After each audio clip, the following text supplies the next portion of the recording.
Hello again, Lead STEM Academy parents. This is Todd Sear in the counseling office with our January edition of Cast Off with the Counselors. Hope you had a wonderful winter break with your children. We are back and we are in full swing. Today is Friday, January 27th. So some of the information that I have um, is pertinent just to today. So I'll be sure to point that out. Anyway, let's get started. Oh, for those of you that are not aware, this is our monthly information session that we share with you to keep you up to date on what's going on from the counseling department, the student services department here at Lead STEM Academy. So let's get started. All right. I've got a full schedule today, but a lot of this information is quick hits, so shouldn't take up too much of your time. The advantage to this format is you can pause, you can rewind, you can freeze the screen, you can take screenshots on your phone if you miss information or you need some more information. Anyway, let's get going. So I'm going to start with by addressing absences and makeup work. What you see on the screen is the district policy when it comes to makeup work for secondary students. I'm not going to read the whole thing to you. I do want to point out that according to the policy, a secondary student, which middle schoolers are considered secondary students, is required to initiate contact with the teachers to obtain appropriate makeup work within 3 school days immediately following the absence. So, when a student is out, they have 3 days to get in touch with the teacher to get the makeup work. Okay, that's the bottom line. Skipping to the bottom, the makeup work must be returned to the teacher by the specific due date if it is to be acknowledged. A word about due dates on the next slide, but bottom line is students are responsible for work that they miss. Being absent does not excuse a student from makeup work. Okay, so this is the district policy. Now, here's how it works at LEAD. Okay, all of our teachers have Canvas pages. All right, your children should be logging into their teachers' Canvas pages on a daily basis. Teachers post all their work in their Canvas pages. That's the whole point of the Canvas page. So if an assignment is missed due to an absence, it will be found on the Canvas page. So when we get phone calls in the counseling office, my son was absent yesterday due to COVID or whatever. What does he need to do to make up his work? The answer is real simple. He needs to log in to his teacher's Canvas pages. Okay. Now, if your child has questions about the work, they can always email the teacher or you can give the teacher a call. We suggest if a student is out of school, if they're healthy enough, log into the Canvas pages to get the work done to stay current. But if they're, sick in bed, obviously that's not something that we suggest. Health is the most important thing, so they got to get better. But when they're able to log into the Canvas pages, a lot of times teachers will say, "Oh, we'll catch you up when you return." All right. Now, if there's a prearranged absence, the old-fashioned way, you could say, is for the student to go around each of his teachers and say, "Hey, I'm going to be gone on January 27th, and I'm coming back on February 13th. So can I have all the work I'm going to miss?" That usually doesn't happen here. The teacher will tell a student, stay on top of your work through my Canvas page. Or, like I said earlier, we'll catch up when you return. Okay. So students are welcome to ask their teachers ahead of time if there's a prearranged absence, and good on you if you're scheduling a prearranged absence for informing the school. That's a good thing. But They may not be always to get. They may not always be able to get that work ahead of time. Just wanted to give you a heads up. So the bottom line is, when your child is absent, have them log into their teacher's Canvas pages to make up work. Now, new district policy says that work can be turned in until the end of the quarter. Okay, so even though the student, according to the district, has 3 days to make up the work, the teachers here most teachers will take that work until the end of the quarter.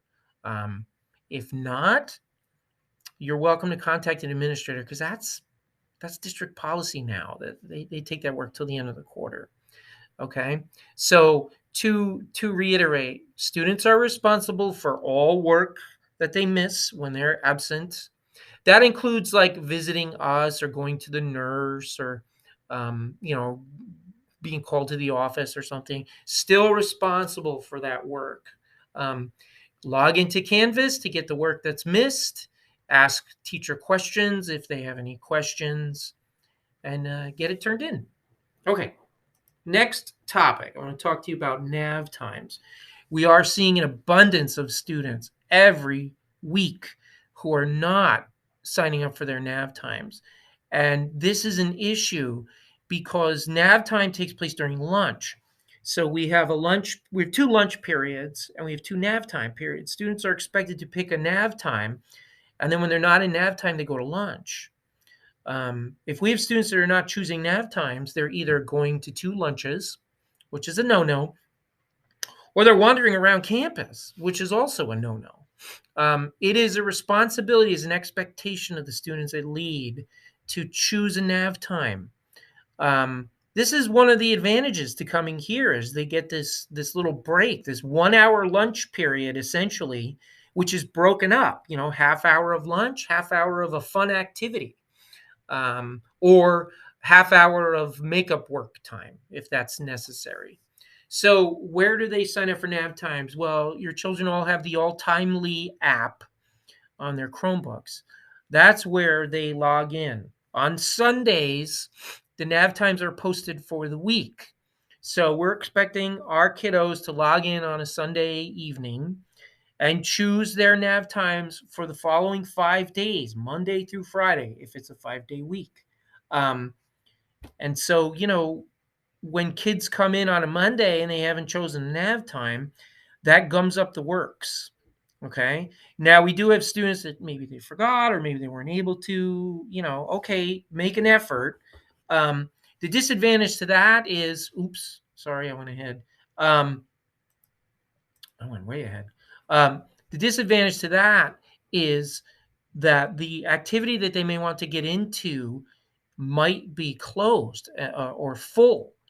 So it's really important that they log in on a Sunday, so they have the better chance of getting the activities they want. Now, they can sign up during the day for a specific nav time. However, at 10:30, that registration is cut off. So if students try to sign up for a nav time after 10:30, they're not able to, okay, because the Alltimely app, the registration's closed. So the teachers know who's coming. And that's the other issue, is we got students that didn't sign up for specific nav times are showing up at teachers' doors, and the teachers didn't know they were coming. And, teachers are responsible for those students at that time. They're for attendance purposes and safety purposes. So that's another concern when students are not signing up for nav time. Okay. This is review, but I want to remind everybody that students can choose two nav times. The kids can have two nav times, and many of them do. And their teachers will let them eat during one of their nav times, and that's fine. What they can't do is go to two lunches. All right. And we're trying to crack down on that. Seeing the same faces in the lunchroom twice in a row, no good. Okay. You're not following the expectations of the school. Now, what happens if they're caught without a nav time? Well, the administrators are doing a great job during the day of identifying the students who don't have nav times, and they're calling them up to their offices in the morning and having them sign up. As you can imagine, that is a hefty task, because we're talking about 200 kids, sometimes more, sometimes hopefully less, but that's a lot of students. So if they don't get to the student, but the student is found to have no nav time, then at lunch, they're sent to the hub, which is our library. Okay. So they go to first lunch and then they're sent to the hub for second lunch. And then they pick their nav times there. So please remind your children to choose their nav times every Sunday night. This is, I mean, it's an issue every year, but the numbers are pretty huge this year. Okay. I want to briefly touch upon the panorama surveys. I've talked about this in other cast off presentations. What is it? It's a mental health questionnaire. It goes out to the kiddos on their Chromebooks, and they are asked to answer questions like, do you feel like you belong on campus? Are there people you can trust on campus? It's our way of identifying students that might need a little help. Maybe they're afraid to speak up. Maybe they don't know where to go if they need help. It's anonymous among the students and the teachers. There's a select team who gets the results of the panorama surveys. We, the counselors, and we, the student services department, we are privy to that. And we use that information to reach out to students. Oftentimes we find out that, they didn't really need to talk to anybody. They didn't understand the survey, or they weren't paying attention, or they didn't take it seriously. But it is important that we try to get in touch with them, because for all we know, they really do need to talk to somebody, and then we can get those wheels turning. So the panorama survey is given 3 times a year. This is the second distribution. It took place on January 10th, so earlier this month, and it was given during the students' third period class on that day. And we literally just got the results today, so we will start making contact with students. Now, if it's a serious issue, if your child is having a serious issue based upon the panorama survey responses, and one of us reaching out to them, then you're certainly going to hear from us. Okay. This is really important information for my 8th grade parents, but this applies to everybody. Magnet school decisions are coming. When are they coming? They're coming the end of February. I don't have an exact date as of right now. Maybe you do. I don't. But I just know it's the end of February. So if you applied to a magnet school for your child, 8th graders, let's say, you apply to Northwest or Northeast or A-Tech, those decisions are forthcoming. So how does it work? Well, on the given date, whatever it is, you'll receive an email. Parents will receive an email. Students are not contacted directly. Parents are contacted directly. And the email will tell you that your child's magnet application status has changed. The email will not tell you, hey, your kid was accepted to, A-Tech or Southwest. It won't tell you that. Once you get that email that says the status has changed, then you log into your account. Now, I want to show you what that looks like. So if you'll follow me, this is the Magnet Schools website. Many of you have already been there. If you go to application login, this is where you're going to get your response from the Magnet Schools. Now, you're not going to see anything if I click on it except this, which is not very helpful. I currently have a 9th grader at LVA, and I have a 6th grader at Cadwalader. So I don't have any students that are applying for magnet school. But this was very important to me the end of February last year, you can bet, when we were on pins and needles as to whether my son got into LVA. Anyway, this is where you're going to see the results. Now, once you log into the account, then you will get a list of the schools that your student has applied to, and you're going to see one of 3 results. And back to here. Selected, alternate pool, or not qualified. And it's pretty self-explanatory, but if your child was selected, yay, they're in, they got a seat. You're good to go. Alternate pool means they qualified, but there weren't enough seats for them, so hang in there. and there's a chance that they can still get a seat at that school. Alternate pool students can be selected all the way up through fall of the following year. So if your child's placed in an alternate pool and they attend their zoned high school, let's say, if a seat opens up at the magnet school, they can still attend that magnet school. They can be withdrawn from the zoned school or transferred, I guess you could say, to the magnet school. And then the third response is not qualified, which means, kid just didn't make it. Now, it's very important if your child is selected for a magnet school, if that's where you want him or her to go, make sure you accept that seat, and you accept that seat right then and there on the website. Okay.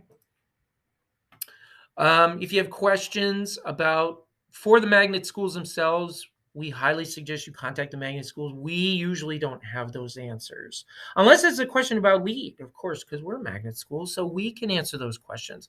But like magnet high schools, you got to go to the source. Okay? Now, if your 8th grader is not going to a magnet high school, probably going to a zone school.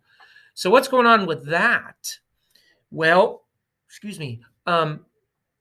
pretty soon, I would say, in the spring, you're going to start hearing from your zone schools, okay? And they're going to want to contact you about 9th grade orientation and choosing their electives for next year and taking a tour of campus and all that fun stuff. If your child is attending the zone's high school, there's really nothing for you to do. There's no application you need to fill out. They're automatically enrolled in their zone school. They may want some paperwork from you, but as far as like being accepted into the school, it's a done deal. Okay. Now, if your child's going to a magnet high school, then the magnet high school is going to let the zoned high school know that they're not going to that zoned high school. You personally don't have to do anything. So I'm just preparing you for the fact that you're probably going to be contacted by your zoned high school. I know I did last year for my son after he got accepted. And, you can just ignore those emails. You don't have to say, hey, by the way, my daughter's going to Northeast Tech. You don't have to do that. Northeast Tech will let your daughter's own school know. I wanted my 8th grade parents to know that I've started to hear from the high school counselors as far as like who's coming to our school, who do we need to get in touch with. So I will be communicating with some of the zoned high school counselors, which means they're going to get information from me, which means they're going to get in touch with you. And then they can, talk to you and your child about everything. 9th grade orientation, elective selection. I did receive info this morning, as a matter of fact, that Arbor View is having an 8th grade night on the 29th of March. I'm sure there's more info coming. I haven't gotten like an email from Arbor View. I just was given this information by a colleague. Once I have more info on that, I'm certainly going to post it in my Canvas page for my 8th graders. And I've been told that following that 8th grade night, the kids will have access to their forms to choose their electives for 9th grade. Okay. All right. Speaking of choosing electives. All right. To our 6th and 7th grade parents, to the 7th grade parents, it's the same thing we did last year. To the 6th grade parents, it's kind of similar to what happened in 5th grade, but now it's happening here at Lead. So here's what's going to happen. Mrs. Sims and Mrs. Murray are going into the 6th and 7th grade classes. Don't have an exact date yet. Maybe March, maybe February, March. They will let you know. Anyway, they're going to go into the classrooms and talk to the kiddos about electives, go over their elective choices, explain what each class is, especially for the 6th graders, because 6th graders will have many more options when it comes to electives for 7th grade and 8th grade, for that matter. So there's a lot for Mrs. Sims and Mrs. Murray to talk to the kids about. 6th graders are also going to be choosing their CTE program, so architecture, robotics, or computer science, the 3 magnet programs at Lead. We need our current 6th graders to choose which program they want to be a part of, and they're going to stick with that program for the rest of their time at Lead. Mrs. Murray will have more information on that in the future. And then how do we handle electives? It's through a Google form. So students indicate their top choices, I guess you could say, for electives, and it's submitted on Google form. And when the counselors, we use that when we're building schedules. Okay. How about high schools? Well, I touched upon this earlier, but the high school will get in touch with you or your child to talk about choosing electives. If I get information from high schools about elective selection for specific students, obviously I'm going to get in touch with those kiddos. And if you have questions about electives, you're always welcome to contact the high school or the high school counselor. Okay? Summer school. This is kind of related and kind of not. We, the counselors, usually get summer school information about March or April. If I remember correctly, last year, we got it early. We got it in March, I think. So once we get that information, it's going to be posted in our Canvas pages. All right. And we'll let the kids know, it's ready, because we do have very involved kiddos who come to us, end of January, early February. What about summer school? I want to take summer school. So we will be posting that information. I understand, don't quote me on this until it's confirmed by the district, but I understand summer school classes are going to be free again this year. I don't know. I don't know for sure. It hasn't been confirmed yet. I've just heard. So, further information coming on that. We, the counselors, are the ones that register students for summer school classes. So if you'd like them to take summer school classes, we sign them up, including my 8th graders, because they're still my 8th graders until they walk in the door in 9th grade, technically. So if you want your 8th grader to take a class in the summer, let's say PE 1 or high school health, I'm the guy to talk to. I can set that up. Now, regarding that, there are classes offered at some of the high schools that are specific to like 9th graders. And the school themselves might have a specific program to get the kiddos enrolled in that particular course. I don't have information on that as of right now. But I know my nephew is attending Northwest, and my sister and brother-in-law last year, he's a 9th grader. My sister and brother-in-law had the option of enrolling him in the computer science and technology 9th grade course over the summer. So that was through Northwest. I don't know specifically of other schools that do that, but I know it is an option for some of the schools, most likely the magnet schools. But again, you're always welcome to contact the school to get the information straight from the source. So summer school, that's, coming soon. Let's talk winter and spring sports. Basketball season is in full swing. Both teams are 5-1, 5 wins and 1 loss. Off to a terrific start basketball season. We're pretty psyched with Coach Freeman and Coach Hanley. Those are boys and girls basketball coaches. Cheerleading with Miss Perry. That's already ongoing. You'll see the cheerleaders at the home games cheering on our navigators. Soccer season has started.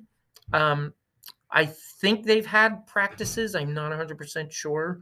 Mr. Roberts and Miss Long are the coaches. Volleyball season is also up and running. Mr. Barney is the volleyball coach. It's one team, boys and girls together.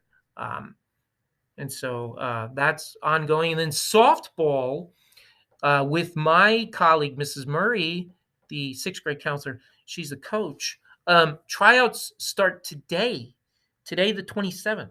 And they will also have tryouts tomorrow. And then tryouts continue next Wednesday and Thursday. And I believe the games will start in March. So if you see a little asterisk next to the sport, that means it's an intramural sport. What that means is it's not necessarily recognized by the district. So, they're not provided things like uniforms and equipment. That has to be supplied by the coaches. So they do fundraisers, and sometimes the coaches dip into their own accounts to get the necessary equipment and uniforms.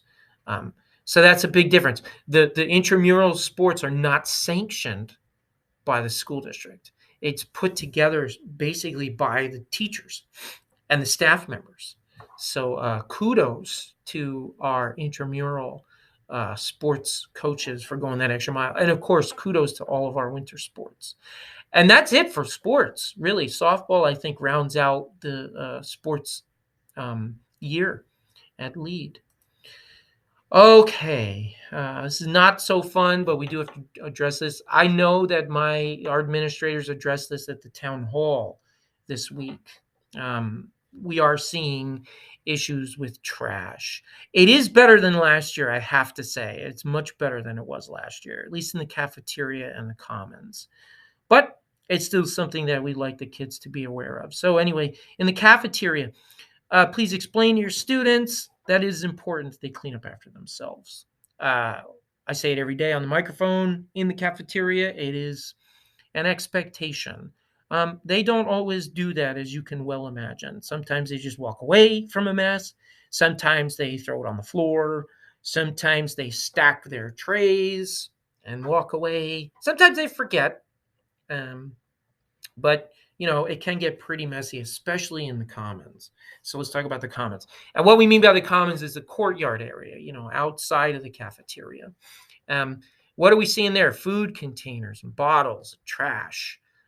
It's on the tables, it's on the benches, it's on the ground. It's right next to the trash cans, if you can believe it. So we're asking you to please remind your kiddos to clean up after themselves. This is an expectation, as I said earlier. This is part of the Lead Way. Okay, and if you want to know the Lead Way, ask your kiddos. They should all know what the Lead Way is. But that's basically how we expect our students to conduct themselves.